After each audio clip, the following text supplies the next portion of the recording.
This is Listen Up Homebuyers, the only podcast offering home buying advice and tips from true buyer agents. And now, here's your host, Victoria Ray Henderson. Thank you, everyone, for joining me on Listen Up Homebuyers, the podcast that features exclusive buyer brokers and agents from all around the country. This special podcast is focused on what we are all doing during the pandemic to help our home buyers. Everyone on this podcast is a member of NABA, and they're with an exclusive buyer brokerage in the United States. I'm just going to quickly introduce everyone so you can hear who they are. We've got Mike Crowley, who is the owner-broker of Spokane Home Buyers in Washington State. Hey, Mike. Hello. We've got Benjamin Clark. He is the principal broker with Home Buyer Representation in Salt Lake City, Utah. Hey, guys.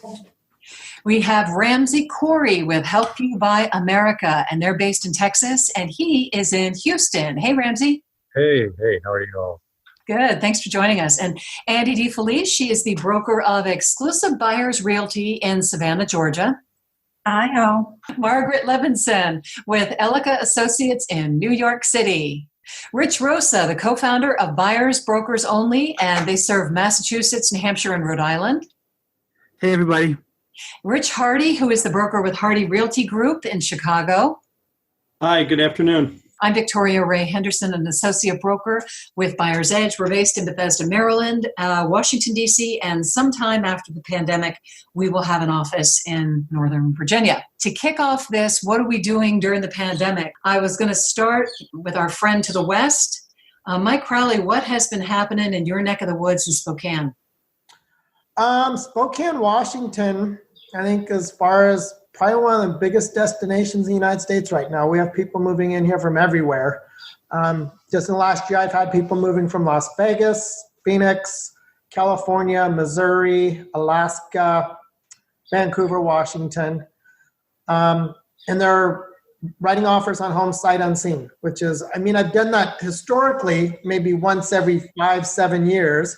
It's usually with somebody that's met me. We've looked at houses. They have to leave town, and they have a feel for what I will help them find. But this is different this year. I have people that I am writing offers on houses that have never met me, never looked at homes with me in Spokane, and most houses are selling for at least 5, if not 10, 11, 12% over list price. So we do have a category that I tell my clients there are homes that you might buy, but there are only a handful of homes that I will let you buy sight unseen. So that's kind of the $1 million question, is they will say, okay, looks like a good home. And I'll say, yes, it is a good home. And now they know, but is this one I should buy sight unseen? And I'm really careful about how I do that. But we're finding them, and there are sight unseen homes. And when I go through the homes, I don't have to pick out the positive things. And I tell them, I'm not worried about you moving to Spokane and calling me at 2 a.m. and complaining about the really nice refrigerator, the beautiful view out the back deal. But you will call and complain if it turns out, there's a train that's going by, or the bus comes by every 20 minutes, or just any little thing. So I go through these homes with a really hard look at the negative things. And I really don't have to tell them anything about the positives, because the only reason we're going to look at it is if we've already decided what the positives are. My job's to go in to make sure what the negative things are. Yeah, and so there's a lot to unpack there. Is anybody else doing sight unseen purchases with their buyers? Andy, did you want to comment on? No, what I wanted to ask Mike is, how are these clients finding you, Mike? Do they Google EBA in Seattle, and that's how they find you? Yeah, people you work for? That's some. A guy, we got a lead in our office last week, and somebody just called our office, and he's asked about 2 homes and wrote one of them, cash, sight unseen, home inspections this afternoon. We worked on our website over the plague, and so we've got a pretty good people coming to our website right now, which is probably, we're all busier than we need to be, so that's a nice thing. We do show some homes in person, so as far as a statewide deal, and it'll be interesting to hear what you guys are doing. When this first started, we could show one person at a time. That wasn't very fun because the spouse would sit in the car. Then we got to 2 people at a time. And as of about a week ago, we can now have 4 people in the house with us at a time. So it was kind of nice when the family-in-laws couldn't come look at the house, or all the kids couldn't race through the house. So there were some pluses to it. I haven't washed my car as much because I can't drive people around in my car. So I have to remind myself I still like to have a clean car. I just don't clean it every day anymore. But so it's nice. It feels like we're getting back to normal aside from wearing masks all the time. But to be able to have the both couple or a couple in the house and the kids in the house is kind of a nice, feels like we're getting back to normal, even though we don't know what will happen come the cold weather and stuff. So they're letting you have more than just 2 people in a house when you're viewing. Okay, yeah. 4 people, which is nice with the home inspections, because with the home inspector, I could tell my clients, you 2 can be there, or I can be there with one of you, but all 4 of us were not allowed to be in the house during a home inspection. And that was hard for me too, because I like to be there. Yeah, it's crazy. It really is. I mean, so, all right, well, Ben Clark in Salt Lake City, Utah, what's been going on with you and your buyers right now? So similar to Mike, we started out where we could only have 1 buyer in the house at a time. And I do miss, one of the things I miss the most about doing real estate during this pandemic is having them in the car with me, because there's a lot, especially if we're going out and we're looking at multiple homes. And there is, especially when you're brand new with a client, we've done Zoom calls and things like that. But there's nothing like that time between houses when you can discuss what they liked, what they didn't like. Are we meeting their expectations? Just talking about the market. All of that is really good time with the clients that makes it easier for me to help them accomplish the goals that they're trying to accomplish. So that's something I miss a lot about doing real estate here. But we were declared an essential service like real estate was in many states. I mean, people do need to buy homes and people do need to sell homes. And we've been wearing the gloves and the masks and using the sanitizer and the booties if people want us to do that. Our market is really hot. I think that's pretty much nationwide. I'm sure there are pockets where it's not quite so heavy. We try not to write offers on homes we haven't seen, but we are, depending on our price range of our clients, if they're in that super hot market, what I'm trying to do so that we're not wasting time. I've got clients who will sometimes be looking over an hour outside of where my office is and outside of where my clients are looking. Since people can live further away from work right now, the area that they're looking in for a home is bigger than I think it's been in the past. They don't have to go into the office, but maybe a couple times a month. And so they're willing to live further away from work than they were a year ago. And so what I'm finding to be helpful for us so that we're not running out, 2 hours of our day to go look at the newest listing that's going to have 25 offers on it by the end of the day. I'm trying to run a pre-market analysis, kind of a quick analysis on things, because we're running into the phenomenon of there are a few homes that are overpriced and they still may get multiple offers, but we're running into homes that are significantly underlisted.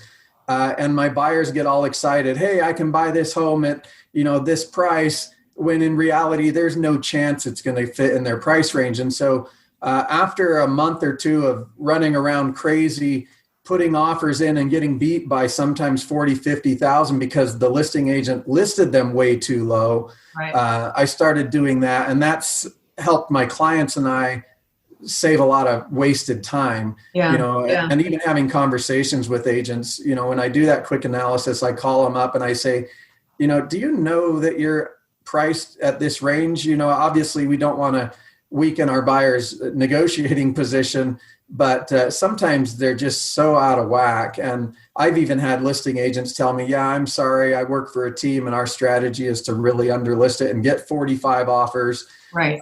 But the problem is 35 of those 45 offers are buyers who can't qualify for what it's ultimately going to go for. Right. And if you add up all the wasted time and the frustration and the lives that they're, essentially playing with by listing the homes improperly, it's kind of a big, eyesore, I guess, on the industry. Yeah. Even you don't have to underprice a home in this market to get multiple offers in general. And I'm also finding that if I can get my clients pre-approved with, a 3-week closing, some lenders are 45, 60 days out, but we're able to get the homes when they bounce back after they don't appraise, because you'll have buyers that'll even say, other buyers, buyers you're competing with, that'll say, oh, we'll go X over the appraisal. We'll pay 10, 15 over the appraised value. Well, most of my clients, especially in the price range where you need to do that, can't do that. They're getting a loan and they don't want to just throw an extra 15,000 at it. So we end up trying to get those homes on the rebound when they don't appraise, because even buyers who say they'll waive the appraisal, they'll quickly get that appraisal done during the due diligence period and say they're canceling for some other reason, when in reality they realize, hey, we're wasting a ton of money here. Yeah. We don't want to go. Yeah. They get buyer's remorse. So how many of you are finding, number one, that obviously the housing inventory all across the country is low, but what are the most number of competitive offers that you've been in? Like, let's go around. Rich Rosa, what was a big number that you had to deal with? Actually, it wasn't recently. A couple of years ago, I had a situation where there was 22 offers on a place. It was listed for $535 and it sold for $640. So it went 105 over. Yeah. And there was 22 offers. But that was actually a few years ago. In the Boston area, the inventory has been low for years now. It's not something that just started the last 6 months. I mean, COVID made it worse for sure. But we had pretty tight We've had pretty tight inventory for at least 2 or 3 years now. Yeah. It's gone down in Massachusetts as a whole. Inventory's gone down basically every month for about 8.5 years. So you cover New Hampshire and Rhode Island too, right? I mean, just outside of... Not myself, but my company. Yeah, your company. So is it the same there as well? I mean, or are we just talking about areas that are around cities is it getting any better for buyers if they're farther out? So southern New Hampshire is sort of like greater Boston. And so is, Providence is only about an hour from Boston. Okay. Providence, Rhode Island. So it's all sort of kind of a similar market. Yeah. So Western Massachusetts, way west towards Albany, New York, isn't like Boston, and Northern New Hampshire is not anything like Southern New Hampshire. Yeah. But Rhode Island you could drive through the state of Rhode Island, if you blink, you'll miss it. I forget how close all that is until I get up there. Yeah. Oh my God, I've gone through 2 states, Right. Margaret, the big topic that's been all over the place, everything that I've read, everybody's moving out of New York City. Is that true? Well, there has been an exodus of, I would say, 2 kinds of people. I would say families with school-age children. So there's really been a big exodus of that. And is that recent, though? Excuse me? Is that something that's recent, like during the pandemic? Yes, very suddenly. All right. I mean, some of in May, I went into a condo in Williamsburg, Brooklyn, where the egg carton was still on the shelf. I mean, some people really ran out of the city. And so the kind of 2-bedroom apartments in the better neighborhoods, there's a lot of vacancies there. The other exodus, which is something that has been going on for a long time, are investors in Midtown. So investors are just dumping their condos, especially in Midtown. And I mean, actually for me, this has opened up, I work with a lot of first-time buyers, so it's really opened up a lot of great opportunities for people looking for 2-bedroom apartments, maybe people who are planning to have children, and then office workers. One of my clients works for the UN. She has to go to the UN in person. She's a translator. She bought an electric bike. She's living in Bushwick right now, but she wants to be in Midtown. So it's a great opportunity for her. The prices in Midtown are very, very low. They're lower than they are in Brooklyn. So it's kind of a Copernican revolution. But there's definitely a market there. And so these people who are exiting, is part of it due to the exposure to the virus? I mean, they don't want to be in an elevator, they don't want to be touching, is it that kind of an exodus, or No. are you saying it's just... No, I think it's about their kids. I mean, New Yorkers are really sensitive about their kids' education. Mm-hmm. People are very competitive I mean, maybe all over the country they are, but especially in New York, they're just super competitive. They'll they'll pay many hundreds of $1,000s more to be in a better school district than not in a school district. So, for these parents, and there's always a compromise. Maybe the child is not going to school in their own neighborhood. So now that there's just no school going on in New York City, no in-person school, it was they just moved right out to the suburbs. And if they were affluent enough to have like a summer home or a family home, I mean, people really took their kids out. And I think with it mostly being educational and children. Yeah. Okay. Guys, I just want to take a moment and say, you can jump in here. It's not just me asking questions. If you've got a question for anybody who's talking at any time, just ask. Okay. So, Rich Hardy, in the Chicago area, what's happening in your market? I'm sure it's crazy competitive, just like it is everywhere else, but what else is going on? It is crazy competitive, just like everybody else is explaining. A couple different things here. So I'm in the northern suburbs of Chicago, Highland Park, Lake Forest. For years, these markets have been dead. I mean, there has been no activity. Talk on the street is always about how much inventory there is because nobody wants these larger estate homes.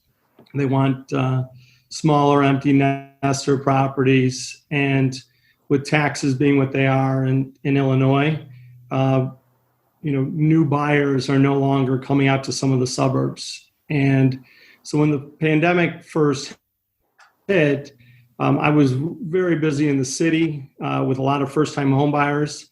And then as the pandemic wore on, all of a sudden we began to see this shift into these communities where nobody was buying, out in the north suburbs, northwest suburbs. And inventory has gone down, has just dried up overnight.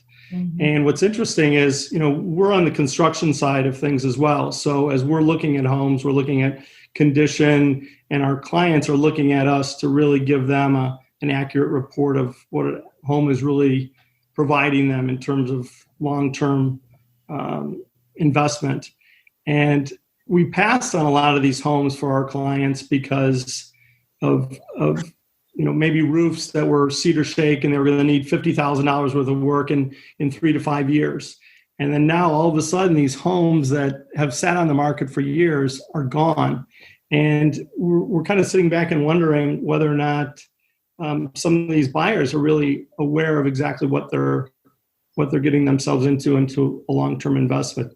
Yeah. But so that's what we're seeing here is that communities that have sat dormant for a long time are now very hot.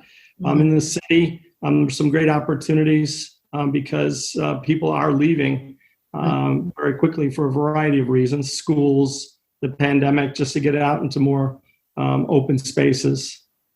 So to be clear, you're seeing people moving out of the city, you think?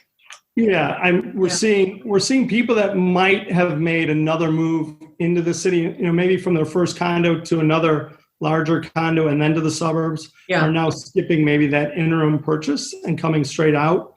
And then they're in terms of some first-time home buyers, I think we're seeing some opportunities created by these vacancies, like Margaret just mentioned, that are now an opportunity for some first-time home buyers that might want to take a chance on getting into one of these condos. And with rates lower, they're getting into a little bit more home than they would have normally. I wanted to go talk to something Rich said. There are a lot of homes that come up, and I tell my clients that if you have a terrible home, you can sell that in this market. There are, you can sell anything in this market. And so as buyers, especially those first-time buyers, they need to be very careful. And this is where it's important to have an agent on your side, because I've seen homes that have mold issues in the attic and in the, structural issues coming on the market, bad roofs, like you said, things that can cost, tens of thousands, if not more. And other buyers are snatching them up. I don't know if they're ignorant, or I have to presume that they're ignorant and their agent isn't really looking out for their best interest, because I checked my clients from buying a home that came back on the market, like we said. I got a copy of the inspection report. It had mold in the attic, mold here. I said to my clients, you've got all these issues that you can't necessarily see when you're just going through an open house. And they decided not to do it. And it went right back under contract, to somebody else. Yeah. So, And Andy has proved too that people are moving out of Chicago, because I know that she's working with 3 people. I keep getting texts from Andy telling me, "Thank you for sending another person my way." I do encourage you. Any of y'all that want to send them down my way, people love to come to Savannah. Yeah. We appreciate that, Rich, a lot. Absolutely. Spiders. Ramsey Cool, I wanted to give you a chance to tell us about Houston. What's going on? When I've been to Houston a few times, it feels like it's the suburb that never ends. So what's happening? Yeah. So we don't have zoning here, as you know, and we have a ton of builders. People have been building. They find an empty spot next to the city and they start building. So empty spots are getting snagged up very quickly. There are a lot of new construction buyers. I've had plenty of new construction buyers even before the pandemic. That's the reason. That's one of the reasons that's causing the low inventory here. It's because people prefer newer houses versus older, especially inside the city. As you go towards the suburb, the new construction is different than the city. The city, we have we're more townhome oriented. As you go towards the suburb, it's more house oriented. You get more space, 1-story, 2-story houses with the big yards. In Texas, we have huge yards. We're famous for that because we love barbecuing. So, and what I've noticed is during the pandemic is that right before the World Health Organization declared it a pandemic, I had a couple of buyers who were looking at houses, and we had pretty decent inventory at that time. It's still low comparatively to the to when we have good inventory. I mean, we've had low inventory for years, but as we were, looking at houses, we started offering way lower than the asking at that point. It was in March and April.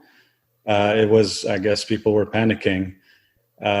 I of course, I like to side with the buyers, right? So I told my buyer, we can take advantage of this. I don't want to sound evil here, but I am on the buyer's side.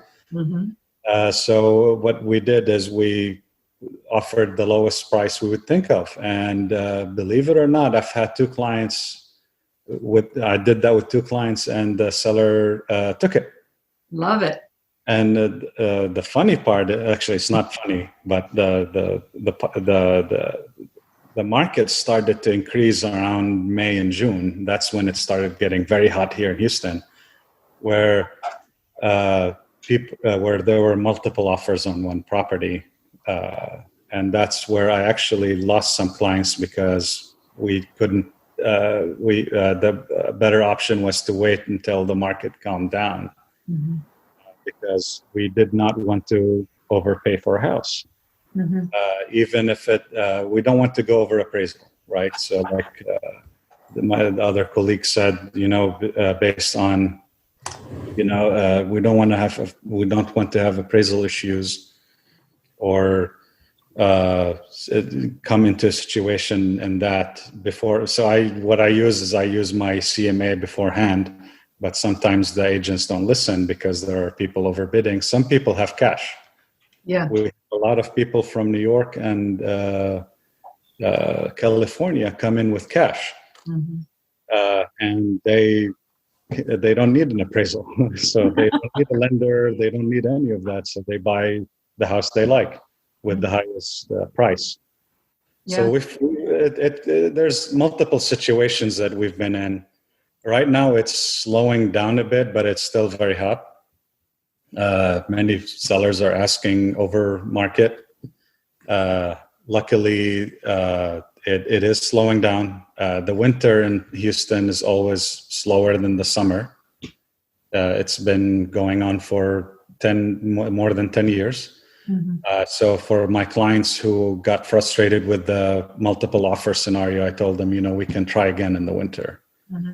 Yeah, that's a good strategy. Yeah. I mean, that's the only thing we can do, Yep. How many? We're still building. There's high demand for that. So go ahead. Yeah, Ben, what have you got? Yeah, make sure I'm unmuted here.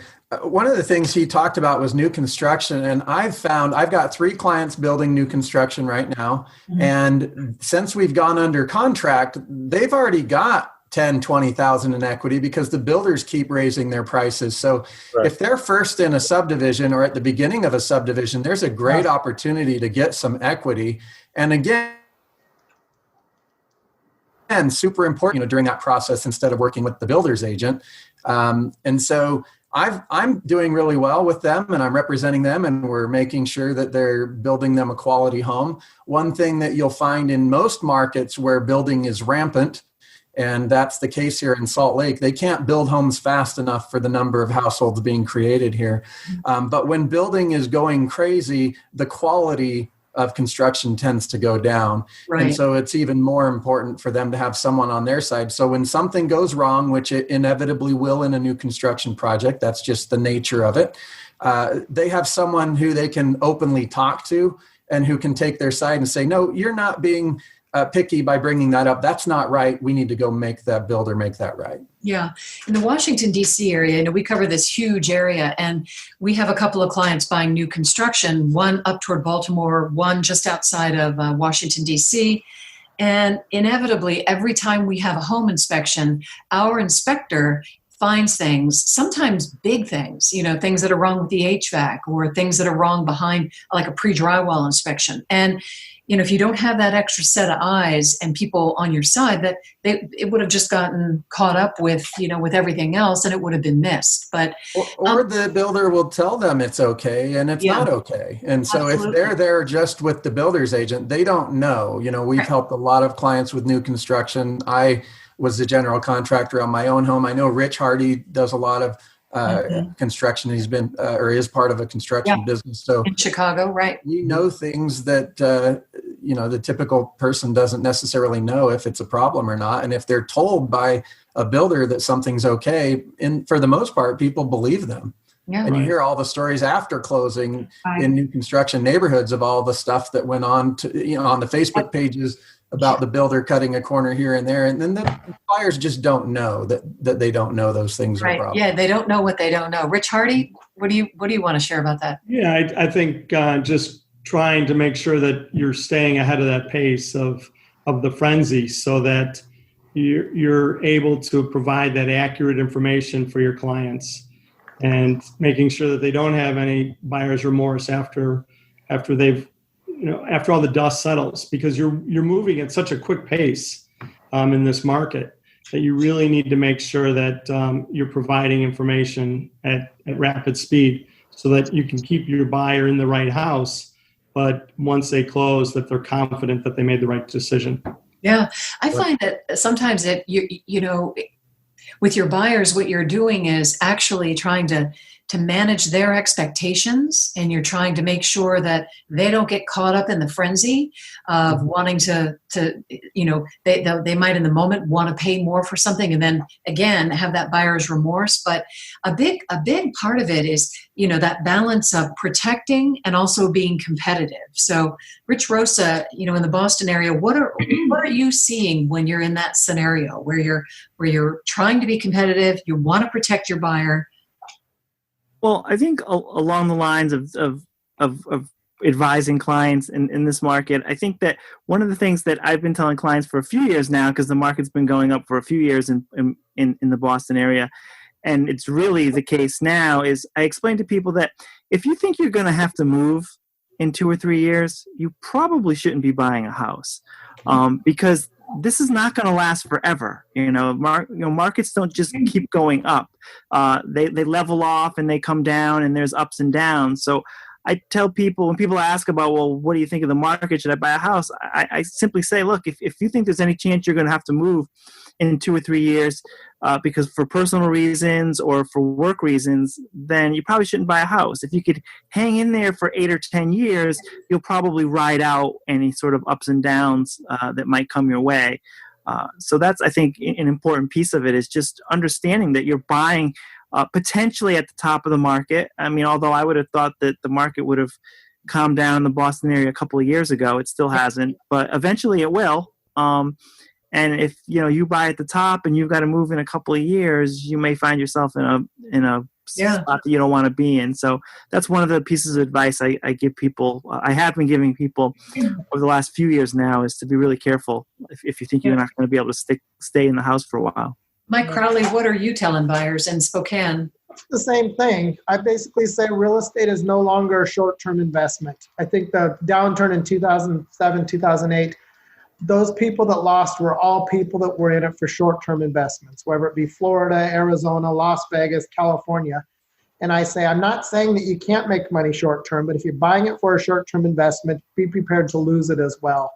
And so same thing, 2, 3, 4 years, it's just a risk you're taking. But anything after that, it's an excellent long-term investment. Buy as soon as you can and never sell again unless you're buying something else. That's what I tell people. Anybody want to take a stab at what they think is going to happen in the next 6 months or a year? So I think that here in Houston, especially with low rates, the demand is going to be even higher next summer. Especially with if they find a vaccine and things will start going back to normal, rates are low. I think it's going to be a while before we see it drop in price. That's my opinion.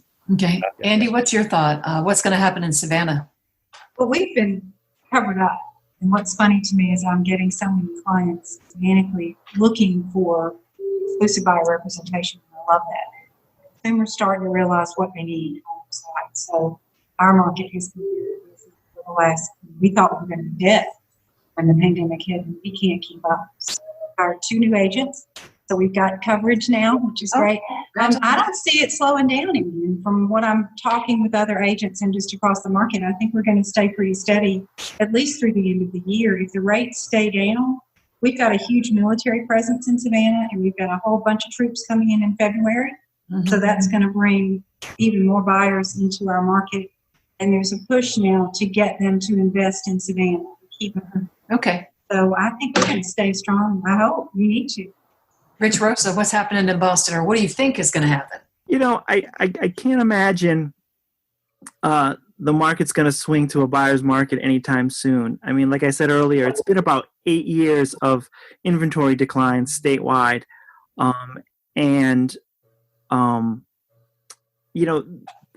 There's communities where there's less than a month of inventory. There's communities that have, 20, 30,000 people, and there's 12 houses on the market at any given time. So I think it's going to, I think we'd have to really see a slowdown in the economy or something else that is going to trigger a buildup in inventory. And until we see that, I can't see how the market shifts. I mean, a lot of people, when the pandemic, first hit, they said, "Hey, Rich, what do you think?" I mean, people, 1 million people lost their job just in Massachusetts. Do you think that's going to slow down the market? And of course, I think everybody thought, well, yeah, maybe it will. But as it turns out that, especially in a place like Massachusetts where there's so many tech workers, so many people working in the, software industry, in the computer industry, in biotech, these are all people that could work from home. They didn't lose their jobs. And then we have a really big, medical community, lots of hospitals. And so these people were essential workers and they didn't lose their jobs either. So it had, even though the economy took a big hit, it had very little impact on the lives, the working lives anyway, of the people who are buying houses. So I think it's hard to predict. I mean, anything could happen, but we'd have to see a lot more inventory hit the market before we saw any kind of shift. Yeah, and so many people are so concerned, and rightly so, about having strangers come into their house and, walk all around, shoes on and whatnot. Anybody want to add, we could go around, add last minute thoughts, anything that wasn't said that you want to make sure gets tossed in here? I think that, one of the things that Ben in Salt Lake City mentioned was that people were sort of casting a wider net when they were looking at houses, farther from the city. And I'm seeing that as well. A lot of clients have come to me who probably would have tried to stay within a half an hour commute to Boston or Cambridge, where there's a lot of jobs, obviously. And now they're saying, well, their employers are telling them that even when this is over, they're probably only going to go to the office 1 or 2 days a week. So that's really shifted their mindset in terms of, well, if I only have to commute far for 1 or 2 days a week, I don't mind, go being an hour outside of the city as opposed to 30 minutes outside the city. So we've seen that sort of shift here. I think one thing, and I think you touched on a little bit, especially when we're dealing with these markets, that we are seeing multiple offer situations, and we're seeing it here as well. As agents, we really have to help our clients set very realistic expectations.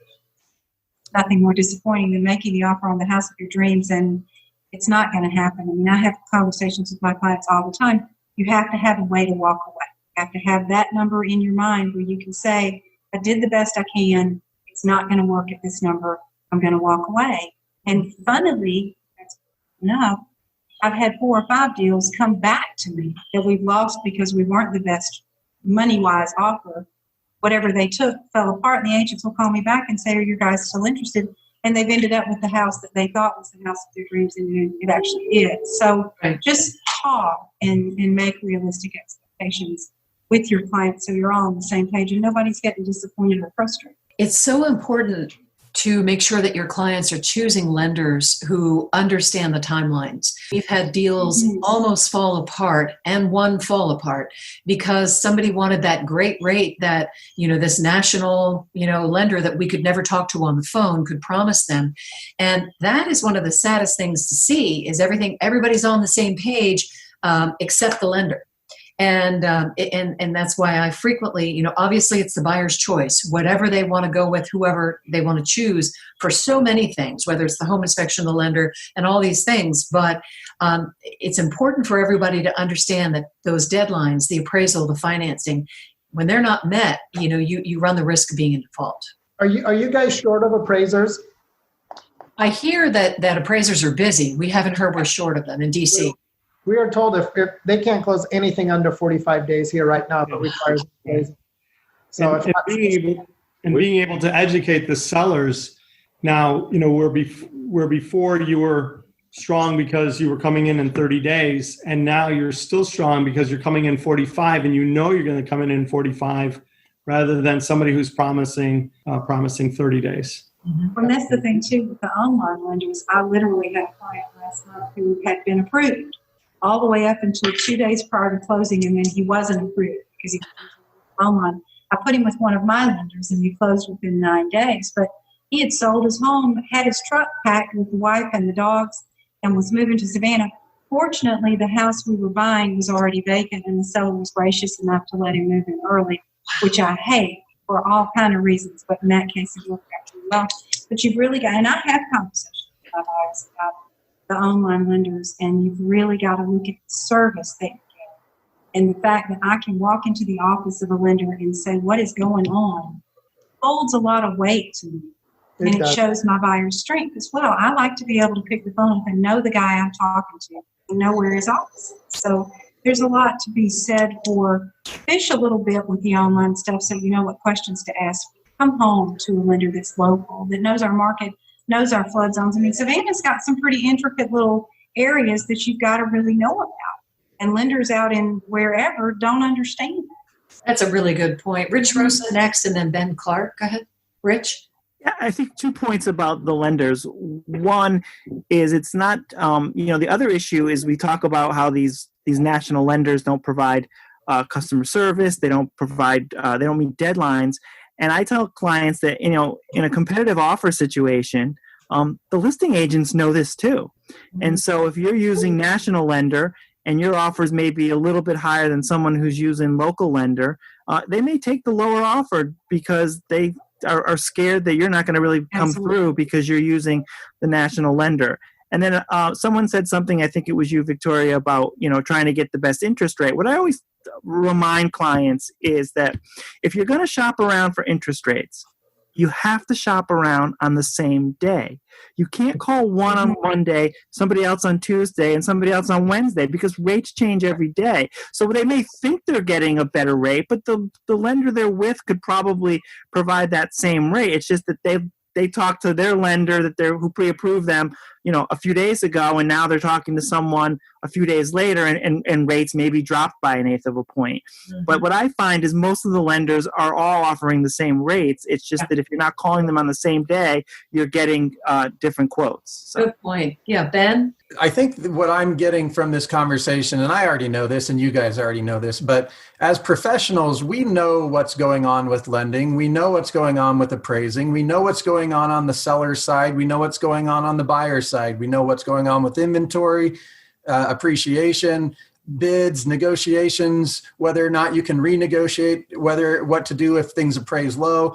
We know all of this. And that's, again, just another reason why any buyer should really have a professional, and one that knows what's going on, who can explain what's going on, and who can get to the bottom of things. If somebody's pre-approved with the lender, but they don't know when the lender can perform by, or how long appraisals are taking, we know to ask these questions, but buyers don't know. And not only is it a terrible thing to get a couple days before closing and find out you don't really have a loan, but you might lose $10,000 earnest money by doing that. I mean, there are real repercussions to not getting this thing right when you're buying and selling a home. So just another plug to get an exclusive buyer's agent, get an agent on your side who can consult with you, explain, like Andy in Georgia said, set your expectations, tell you what's going to happen so that it's not stressful and confusing when you get into